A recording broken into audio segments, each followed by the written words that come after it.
بسم اللہ الرحمن الرحیم۔ محترم سامعین، امیر المؤمنین حضرت عثمان غنی رضی اللہ تعالیٰ عنہ سن 576 عیسوی یعنی عام الفیل کے واقعے سے تقریباً 6 سال بعد مکہ میں طائف کے مقام پر پیدا ہوئے۔ آپ رضی اللہ تعالیٰ عنہ عشرہ مبشرہ یعنی 10 اصحاب میں سے ایک تھے جنہوں نے سب سے پہلے اسلام قبول کیا۔ آپ نے اسلام قبول کرنے کے بعد کل 8 شادیاں کی، جن میں 4 بیویوں سے آپ کے 9 بچے تھے اور ان میں سب سے نمایاں آپ کے 4 بیٹے تھے۔ یہ تو آپ سب جانتے ہیں کہ حضرت عثمان کو ذو النورین کہا جاتا ہے، یعنی 2 نور والا، کیونکہ آپ وہ واحد شخصیت ہیں کہ جن کے حصے میں پیغمبر آخر الزماں حضور سرور کائنات حضرت محمد صلی اللہ علیہ وآلہ وسلم کی 2 بیٹیاں حضرت سیدہ رقیہ اور حضرت سیدہ ام کلثوم رضی اللہ تعالیٰ عنہا آئی تھیں۔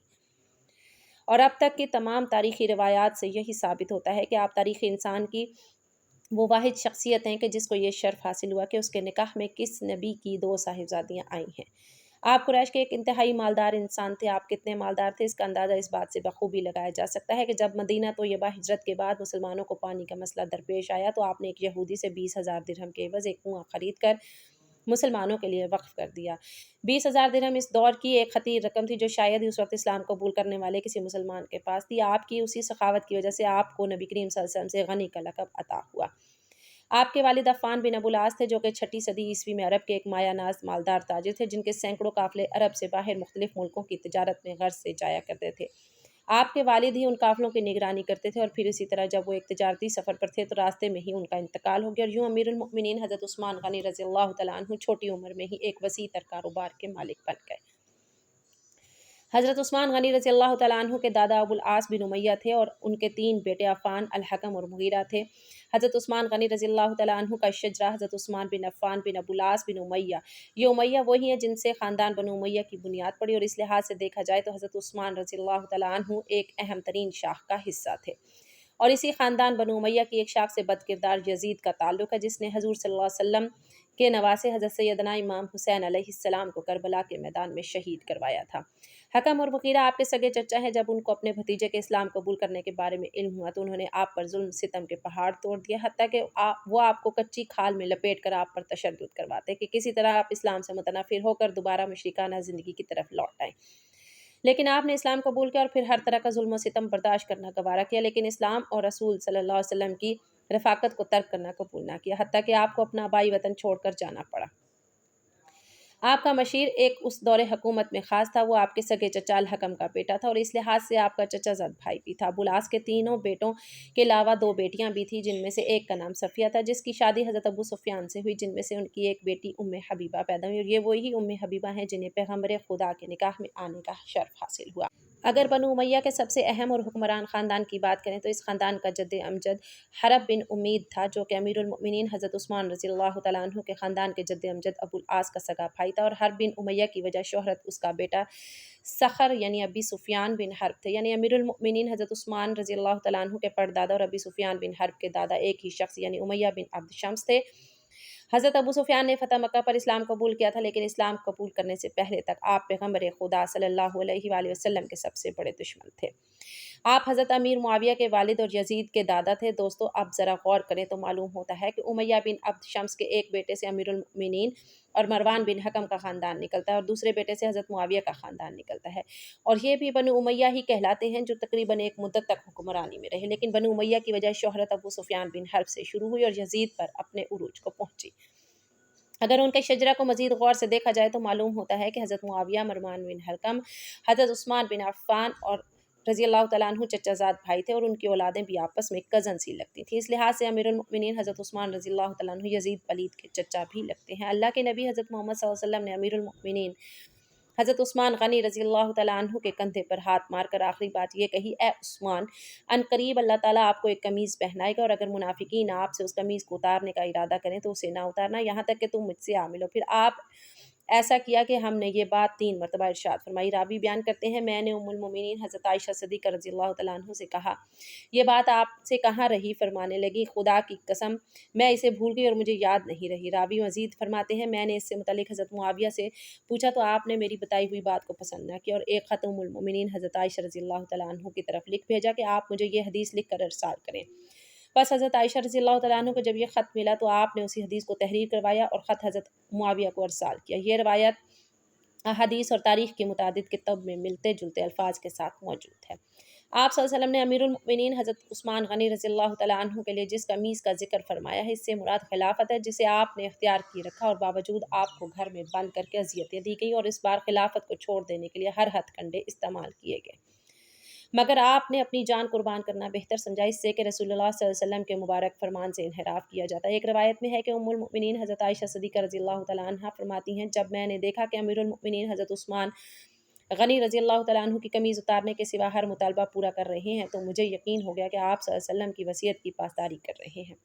اسی زمن میں ایک حدیث حضرت ابن عمر رضی اللہ تعالیٰ عنہ کے حوالے سے یہ روایت کچھ یوں بیان کی ہے کہ رسول اللہ صلی اللہ علیہ وسلم نے مڑ کر فرمایا، اے عثمان، بلا شبہ اللہ تعالیٰ آپ کو ایک قمیض پہنائے گا اور لوگ چاہیں گے کہ آپ اسے اتار دیں، پس اسے اتارنا نہیں، اور قسم باخدا اگر آپ نے اسے اتار دیا تو آپ جنت کو نہیں دیکھیں گے، حتیٰ کہ اونٹ سوئی کے ناکے میں داخل ہو جائے۔ حافظ ابن کثیر رحمۃ اللہ علیہ لکھتے ہیں، یہ روایت ام المومنین حضرت حفصہ رضی اللہ تعالیٰ عنہا کی طرف منسوب ہے اور اس کے متن کی عبارت میں غرابت پائی جاتی ہے۔ دوستو، وہ فتنہ پرور گروہ جنہوں نے امیر المؤمنین حضرت عثمان رضی اللہ تعالیٰ عنہ کو محصور کیا اور آپ پر پانی بند کر دیا اور طرح طرح کے ظلم ڈھائے اور پھر حد سے زیادہ تجاوز کرتے ہوئے دردناک طریقے سے آپ کو شہید کر دیا، وہ کس چیز کے پیچھے تھے؟ وہ ایسا کر کے کس کو خوش کرنا چاہتے تھے؟ جبکہ امیر المؤمنین حضرت عثمان رضی اللہ تعالیٰ عنہ تو رسول کریم صلی اللہ علیہ وسلم کے فرمان پر آخری سانس تک ڈٹے رہے تھے۔ ان بدبختوں نے نہ صرف آپ رضی اللہ تعالیٰ عنہ کو شہید کیا بلکہ وفات کے بعد آپ کے جسم اطہر کی بھی بے حرمتی کرتے رہے، اور تاریخ گواہ ہے کہ وہ تمام لوگ جو امیر المؤمنین حضرت عثمان غنی رضی اللہ تعالیٰ عنہ کے قتل ناحق میں ملوث تھے، وہ اپنی زندگی میں ہی عبرت کا نشان بنا دیے گئے۔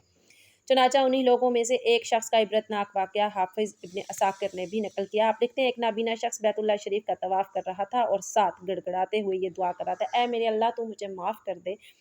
مگر میں نہیں جانتا کہ تو مجھے معاف کرے گا۔ بنی راہب سے تعلق رکھنے والے ایک شخص وہاں موجود اسے دیکھ رہے تھے، انہوں نے اس شخص کے اس جملے پر حیرت کا اظہار کیا اور اسے مخاطب کرتے ہوئے کہنے لگے، اے شخص، کیا تو ایسا کہتے ہوئے اللہ عز و جل سے نہیں ڈرتا؟ وہ کہنے لگا، میں نے ایک بہت بڑا گناہ کیا۔ اس شخص نے پوچھا، بتاؤ تم نے کون سا ایسا گناہ کیا ہے جو یہاں بھی تمہیں معاف ہوتا نظر نہیں آتا؟ وہ کہنے لگا، جب امیر المؤمنین حضرت عثمان بن عفان رضی اللہ تعالیٰ عنہ کو شہید کر دیا گیا تو میں نے اور میرے ساتھی نے ارادہ کیا کہ ہم ان کے منہ پر تھپڑ ماریں گے، بے شک وہ مر چکے ہیں، بس ہم یہ پختہ ارادہ کیے ان کے گھر داخل ہو گئے۔ ہم نے گھر داخل ہوتے ہی دیکھا کہ آپ کی بیوی حضرت نائلہ رضی اللہ تعالیٰ عنہا آپ کا سر گود میں لیے رو رہی ہیں۔ ہم نے جاتے ہی اسے کہا کہ ان کا چہرہ کھولو، ہم ان پر تھپڑ ماریں گے۔ وہ کہنے لگی، کیا تم اس پر راضی نہیں ہو جو ان کے فضائل کے بارے میں رسول اللہ صلی اللہ علیہ وسلم نے فرمایا ہے؟ یہ سننا تھا کہ میرا ساتھی شرما کر اپنے مطالبے سے ہٹ گیا اور واپس لوٹ گیا، لیکن میری بدقسمتی کہ مجھ پر ان کا بھوت سوار تھا، میں نے زبردستی امیر المؤمنین کے چہرے پر پردہ ہٹایا اور اپنی انا کی تسکین کی خاطر ان کے منہ پر تھپڑ مار دی۔ میں جو ہی ان کے منہ پر تھپڑ مار کر واپس پلٹا تو حضرت نائلہ رضی اللہ تعالیٰ عنہا نے کہا، اے بدبخت، تو نے ایسا کیوں کیا؟ اللہ تعالیٰ تیرے ہاتھ سکھا دے اور تجھے اندھا کر دے اور تیرا گناہ معاف نہ کرے۔ وہ شخص کہنے لگا، میں ابھی دروازے تک بھی نہ پہنچا تھا کہ میرے دونوں ہاتھ بے جان ہو گئے، میری آنکھوں کی روشنی ختم ہو گئی، اور اب جب کہ حضرت نائلہ رضی اللہ تعالیٰ عنہا کی دونوں دعائیں قبول ہو چکی ہیں تو تیسری کے قبول ہونے میں کیا شک رہ جاتا ہے، یعنی اللہ تعالیٰ میرا گناہ معاف نہیں کرے گا۔ محمد بن سیرین کہتے ہیں، میں نے اس شخص کا ہاتھ دیکھا تو وہ عود کی سوکھی لکڑی کی طرح خشک ہو چکا تھا۔ ناظرین، یہ وہی امیر المؤمنین حضرت عثمان رضی اللہ تعالیٰ عنہ ہیں کہ جن کی شہادت کی خبر خود سرور کائنات صلی اللہ علیہ وسلم نے اپنی مبارک زندگی میں دے دی تھی۔ چنانچہ صحیح بخاری میں ہے کہ ایک مرتبہ نبی کریم صلی اللہ علیہ وسلم ابو بکر، عمر اور عثمان بن عفان رضی اللہ تعالیٰ عنہ کے ہمراہ احد پہاڑ پر تشریف لے گئے تو احد پہاڑ لرزنے لگا۔ حضور نبی کریم صلی اللہ علیہ وسلم نے احد پہاڑ کو حکم فرمایا، اے احد، ٹھہر جا، تجھ پر ایک نبی، ایک صدیق اور 2 شہیدوں کے سوا اور کوئی نہیں ہے۔ بس احد پہاڑ لرزنا بند ہو گیا۔ اس حدیث پاک کی روح سے آپ شہید ہیں اور یقیناً اللہ عز و جل کی رحمت خاص میں ہوں گے۔ حضرت عثمان رضی اللہ تعالیٰ عنہ نے امیر المؤمنین حضرت علی رضی اللہ تعالیٰ عنہ کو ایک اونٹنی بطور سواری کی ہدیہ دی۔ حضرت انس بن مالک سے روایت ہے کہ نبی کریم صلی اللہ علیہ وسلم کے پاس حضرت علی رضی اللہ تعالیٰ عنہ آئے، آپ رضی اللہ تعالیٰ عنہ کے پاس ایک اونٹنی تھی۔ نبی کریم صلی اللہ علیہ وسلم نے پوچھا، یہ اونٹنی کہاں سے آئی؟ تو امیر المؤمنین حضرت علی رضی اللہ تعالیٰ عنہ نے عرض کی، یہ مجھے حضرت عثمان رضی اللہ تعالیٰ عنہ نے سواری دی ہے۔ حضرت عثمان رضی اللہ تعالیٰ عنہ اچھے موقع پر اپنے ہمزلف بھائی حضرت علی رضی اللہ تعالیٰ عنہ کو یاد رکھتے تھے، اور دور عثمانی میں ولی طائف نے چکور اور کچھ اور شکار کردہ پرندوں سے امیر المؤمنین کی پرتکلف دعوت کی، اور آپ کو یہ پرتکلف دعوت دیکھ کر امیر المؤمنین حضرت علی رضی اللہ تعالیٰ عنہ نے یاد آ گئے۔ آپ نے امیر المؤمنین حضرت علی رضی اللہ تعالیٰ عنہ کو بلانے کے لیے آدمی بھیجا تو حضرت علی رضی اللہ تعالیٰ عنہ نے ان سے فرمایا کہ میں احرام کی حالت میں ہوں، لہٰذا یہ شکار ان لوگوں کو کھلا دیں جو محرم نہیں، اس لیے کہ محرم کے لیے شکار کا گوشت کھانے کی اجازت نہیں۔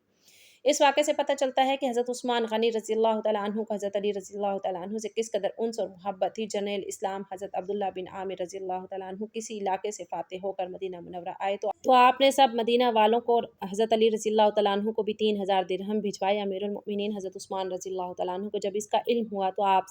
نے حضرت عبداللہ بن عامر سے ناراض ہوتے ہوئے فرمایا کہ علی کے ساتھ یہ سلوک آپ نے۔ پھر حضرت علی رضی اللہ تعالیٰ عنہ کو 20,000 درہم اور کچھ دیگر تحائف بھیجے،